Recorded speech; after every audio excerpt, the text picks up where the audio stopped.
Hi Virgo, Sun, Moon, Ascendant, or Venus. This is Dane, and I'm going to be doing your January 2022 new moon reading for you. Now I ask if this reading resonates with you, don't forget to like, comment, and subscribe. If you're interested in any of the cards that I'm using, they will be listed and linked in the description box below.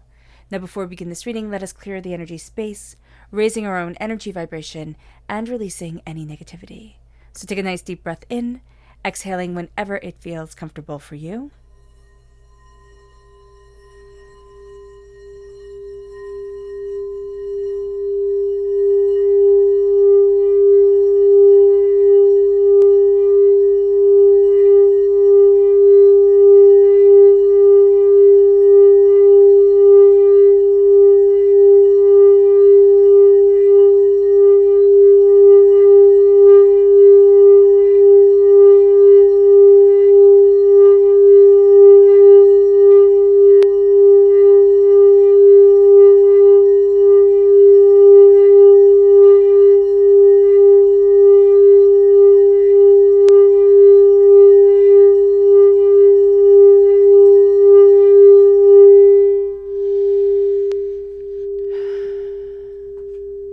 Releasing all negativity from the body like storm clouds, letting yourself feel calm, centered, and at peace as we enter into this safe and loving space.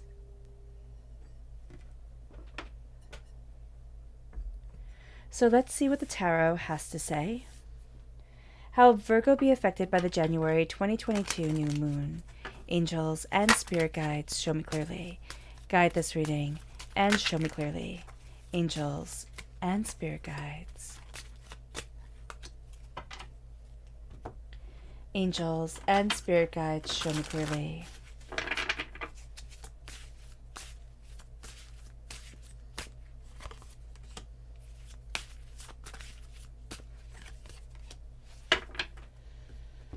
Angels and spirit guides, show me clearly.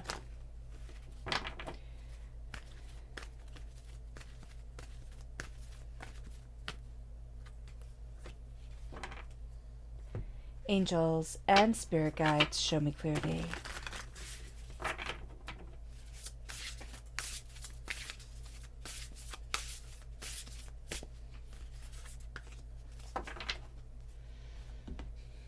At the bottom is our rooted self. The left-hand side is our inner self. The middle, our heart, our emotional self. The right-hand side, the public arena, the public self. So let's see what the cards have to say. At our root, we have the Hermit. Virgo, that's beautiful because that's us at the root right here. So this moon really does affect us at a very root, very base level for us. And it moves us to the world. So we have ourselves being affected quite deeply, and it's starting to open up the world as we turn inward for ourselves. Because remember, we're represented by the Hermit in the major arcana. We're represented by the Pentacles in the minor arcana. Then we have the Ace of Coins. So we have a gift from the Pentacles coming in. God, Source, Spirit, however you see the divine, the universe is handing us a gift just for us.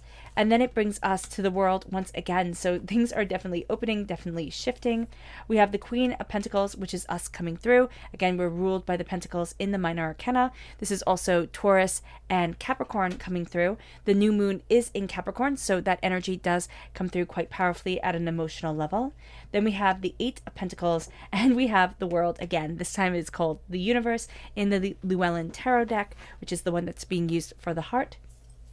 And then we have the public arena, where we have the World coming through. Again, I've actually never had this happen before, where we have the World show up in from every single deck here. This is super exciting. So we have the World here, and we have Judgment, where it is our angels calling us forward. There is a sense of more than meets the eye really happening in the public arena. So that's really quite beautiful. Now let's look at the energy we are to be mindful of. Angels and spirit guides, show me clearly. Oh, goodness. So here it is, the Death card. This is Scorpio energy. This is manipulative energy. You know, Scorpio in its negative sense is astoundingly manipulative, astoundingly cunning, can very easily keep secrets and keep things to themselves. Now, that's a very negative Scorpio, right? Scorpios in their positive form are absolutely wonderful. So here, it's just being very mindful of this. It's being very mindful of people keeping secrets, of not everything being told, of not knowing the full story of things. So we're going to want to act, but it's almost as if we're acting off of half-truths and really powerful lies. So just be mindful of that energy as we're moving forward. Then we have our chakra energy. Angels and spirit guides, show me clearly.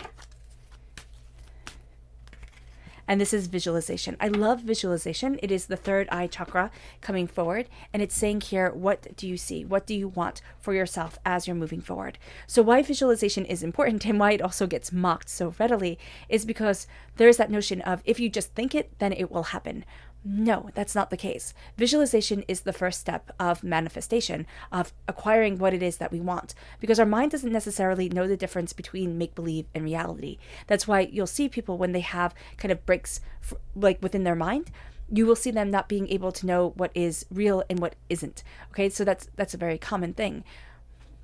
And what we have here is we have ourselves visualizing, saying, this is what I want. So in my mind, I've already achieved it. I've already gone after it. I've already seen it. I've already acquired.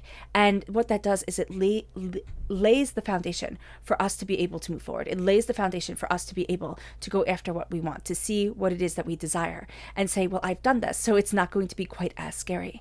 Now, I was talking with a really good friend of mine, and we got into a bit of an argument because I said, I was listening to somebody and they said that the thing that we miss in visualization is that we don't visualize the hard moments. And his counter argument was, well, how are you supposed to visualize the hard moments? Because you don't know exactly what's going to be tough and what isn't. But I'm like, if you visualize yourself falling, if you visualize yourself failing and getting back up and being stronger than you thought you could be and staying to that grit and staying to that gumption and pushing, beyond the limits at times, that's what I mean by... And that's what I believe this person meant by when they said you don't visualize the fall. And so we just think the road will be smooth, or I'll get to where it is that I want to be. And when we hit the road bump, it's like, oh my gosh, well, I didn't make it. I didn't get there. I'm not as good as I thought I was. And then it becomes really depressing and really overwhelming. So I really do believe that visualization is so powerful. And one of the reasons it is so powerful is because we can look at the failures. We can look at the hurts. We can look at the pains and say, I'm still moving forward. I'm still going after what I need, what I want, and what I desire from my life. Now, this new moon is on the 2nd of January, which is when these videos are being filmed, and to really get that energy of the new moon. And here it is, the new moon in Capricorn. And the new moon in Capricorn says your hard work is paying off. And Virgo, that's what we want. That is really what we want. The sun is conjunct the moon, and this brings an end of one cycle and the beginning of another. We're going to see the influence of this new moon for a really long time. It sort of sets the foundation up until the next full moon. It sets that 28-day cycle forward. So this brings, again, the end of one cycle, the beginning of another. It brings a burst of energy and insight and intuition, and we find that this new moon brings a sense of emotional balance. Now, the new moon is going to be trine Uranus. Now, with the new moon trine Uranus, this is a wonderful alignment that's to start the new year with, because it makes us open-minded. It makes us adventurous. It makes us willing to try new things and lets us see the progression that we're moving forward in our lives. We find that we will be self-aware, but also not self-conscious, which is a really great thing, because sometimes when we become self-aware, we also become very self-conscious. We think, oh my gosh, everybody's looking at me. Everybody wants me to be this certain thing. So as we're moving forward with this new awareness, we're also embracing our own uniqueness, our own creativity, our own quirks, our own desires, our own dreams. And we will be happy to see that during this time, unexpected positive changes move us forward towards freedom. Even if those changes come in the guise of something that is not positive, even if we're facing like a setback or an argument or, something that has happened and we think, oh my gosh, I just can't, move forward the way that I was before. Something has to change. And there's going to be these doorways that open up and say, well, okay, this is the change that I need to move forward with. This is what I really desire being.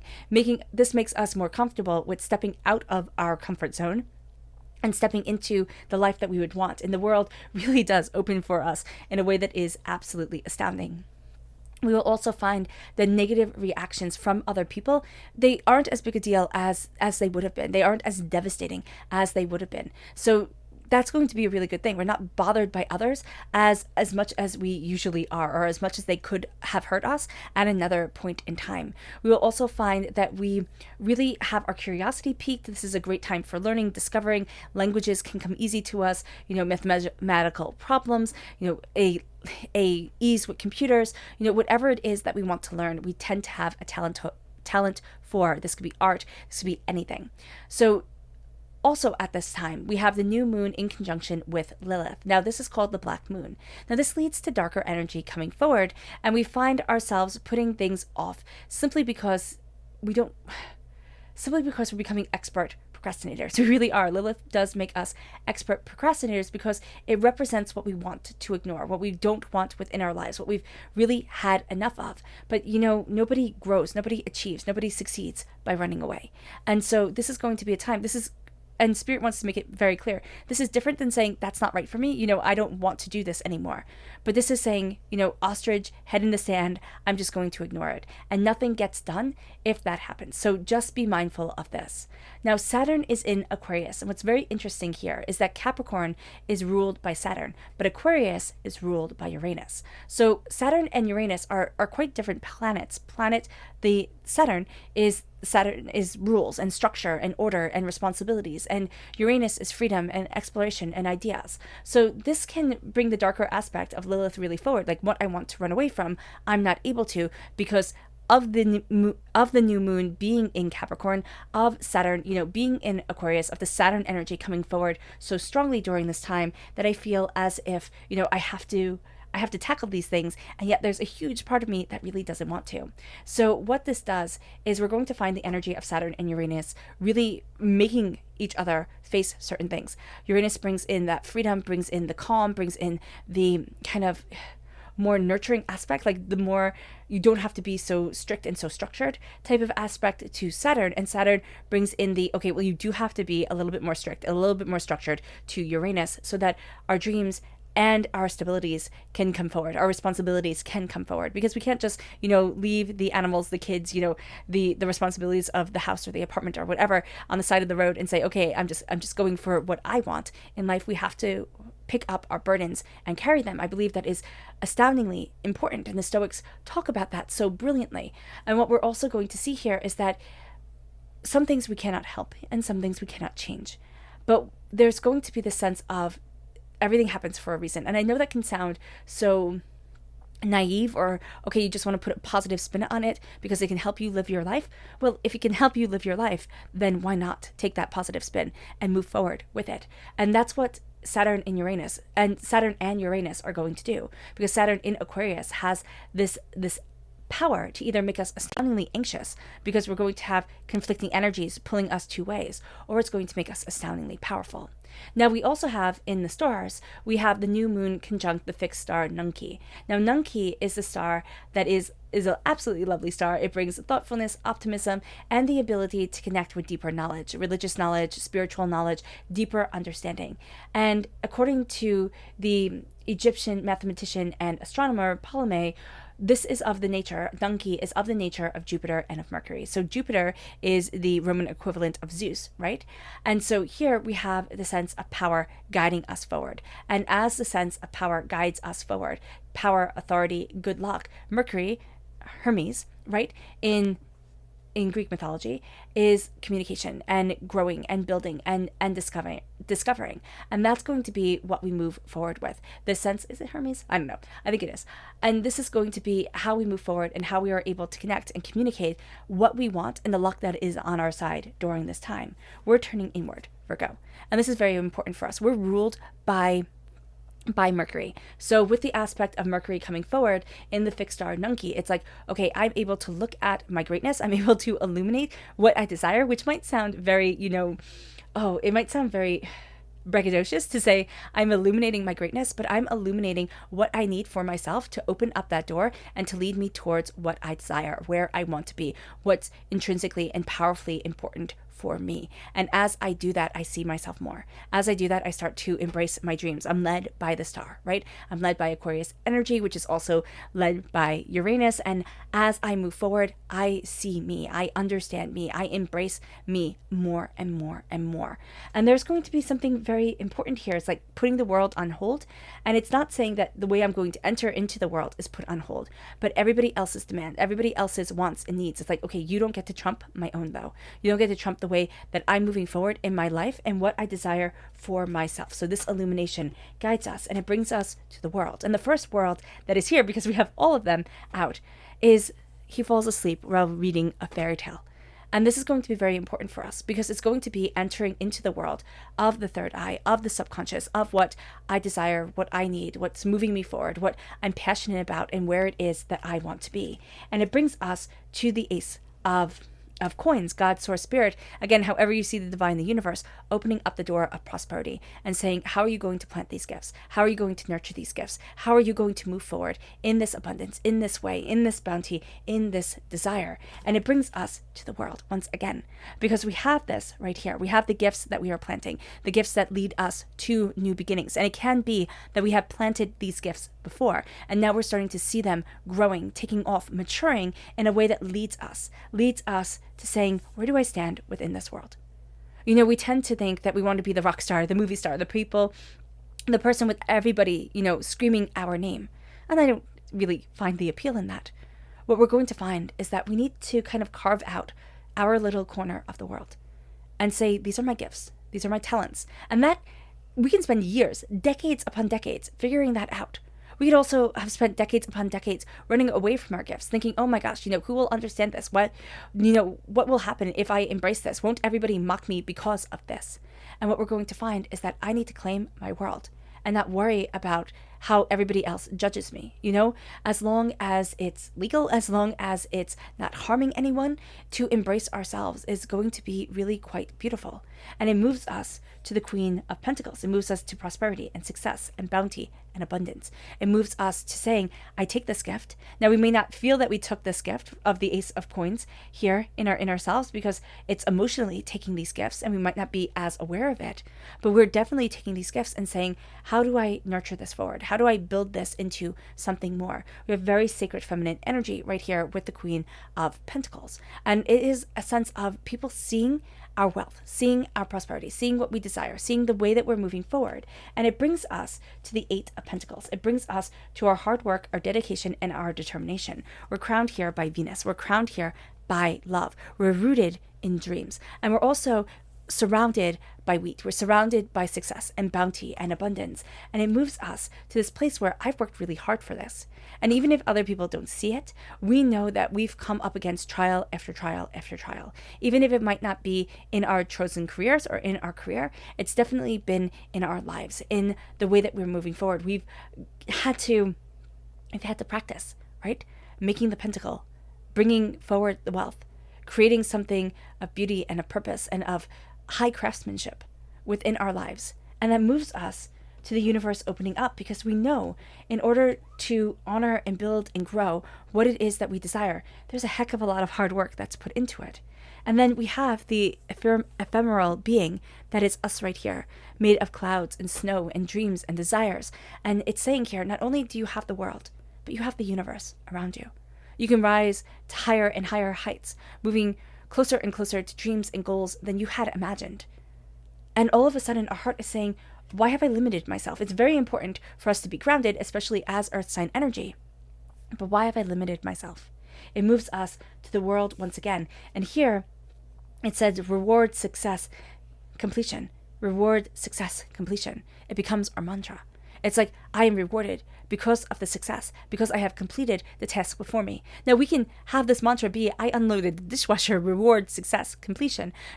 I mopped the floor, I cleaned up after the dog. Those type of things that we think, oh my gosh, they're so mundane. Yeah, they are. But they're getting us closer and closer to our goals, closer and closer to the place that we want to live in, the place that we want to be embodied with, the place that brings us prosperity and abundance and opens up the world to us because we open up our door to it without being embarrassed or overwhelmed or, denying ourselves. And it brings us to judgment. And here it says acceptance, awakening, assessment. And as we are awakening, we are finding ourselves accepting what is needed. And as we are accepting, we are awakening. And it's us assessing the call of our angels, the call of what is deeply desired within our hearts, within our souls, within ourselves, the call of the next chapter that is opening. And we're finding that the part of us that was buried, the part of us that was, hunched down and quiet, we're not taking that anymore. There's a part of us that is awakening, a part of us that has been slumbering for way too long, that's hearing our angels call. And it's like, I need to move forward in this direction, in what I desire for my life, not what others demand of my life. It moves us to our lunar message. Angels and spirit guides, show me clearly.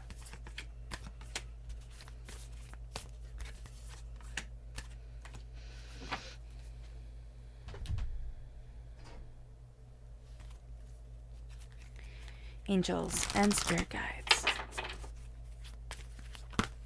Oh, goodness.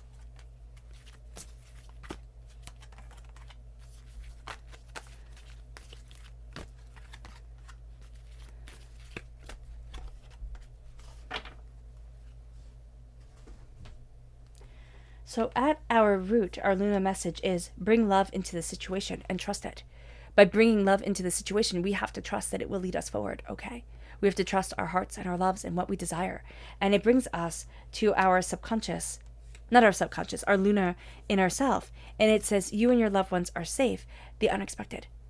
So if this is settled, then we know that the door is open for the unexpected to come in, for the world to open to us in a new and profound way. It brings us to our lunar emotional self. Believe in the impossible, purity. Believe in the impossible and the purity of our dreams, the purity of our desires, the purity of the way that we're moving forward in the world, and the fact that spirit has a greater hand in it than we realized. It brings us to our lunar public arena message. It says, meditate and contemplate to embrace peace. Quiet the world, quiet our soul, quiet ourselves, and look at the peace that we want within our lives, that we want to move us forward. Now, our subconscious lunar message is step out of your comfort zone. This is the North Lunar Node, right? And it is said in astrology that between the North Lunar Node and the South Lunar Node echoes our destiny, echoes our future. And so here, step out of your comfort zone. Step out of your comfort zone and see what happens, which is what we are being called to do as, as the new moon is trine Uranus. We're stepping out of our comfort zone. It brings us to our next lunar message, which is fear. And that's what's going to hold us back. It's like, can I step out of my comfort zone? Or is the fear going to keep me caged, going to keep me small, going to keep me held back? The murder of ravens is around me, but the murder of dreams and desires is also around me. Do I choose to stay small, or do I choose to let myself fly? It brings us to our subconscious rooted message, and that's strength. This is Leo energy. This is the sun. The sun conjunct the moon brings the new moon forward. It is through mutual cooperation. It is through love and admiration and, trust that the lion walks beside the woman. And we tend to forget that those things matter. And it's not time to forget anymore. It is time to really embrace the heart and the connection and the strength of emotional ties and the strength of trust. It moves us to our subconscious inner self. And that is the Four of Wands. This is the minor arcana marriage card. This is, what are we committed to? What are we celebrating within our lives? How are we moving forward? This could be new job opportunities. This can be moving house. This can also be saying, how am I building my foundation? And what am I building my foundation off of? And learning how to celebrate ourselves, learning how to dance and laugh and love. It brings us to our subconscious emotional self, and that is the Fool. That's having to take the leap of faith.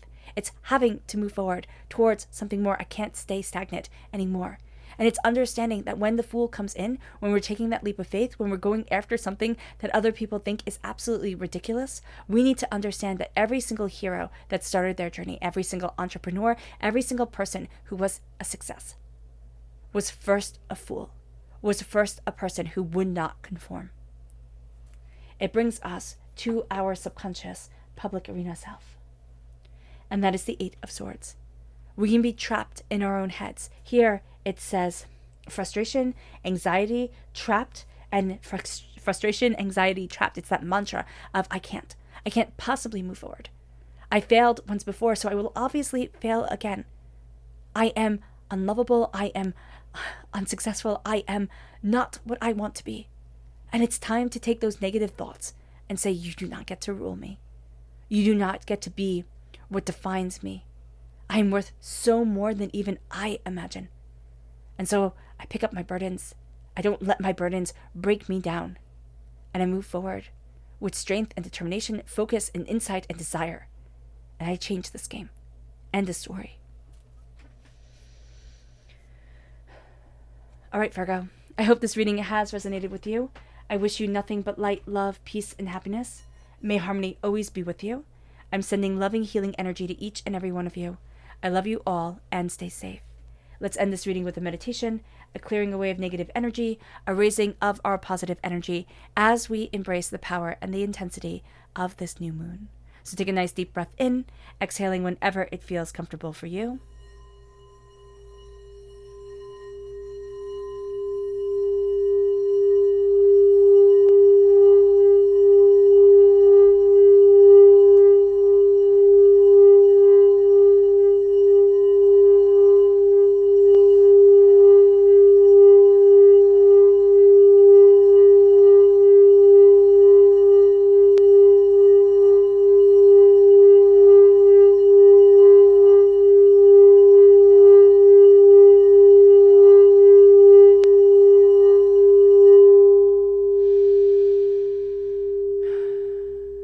May move forward in peace and in harmony, Virgo, and may you have a blessed moon.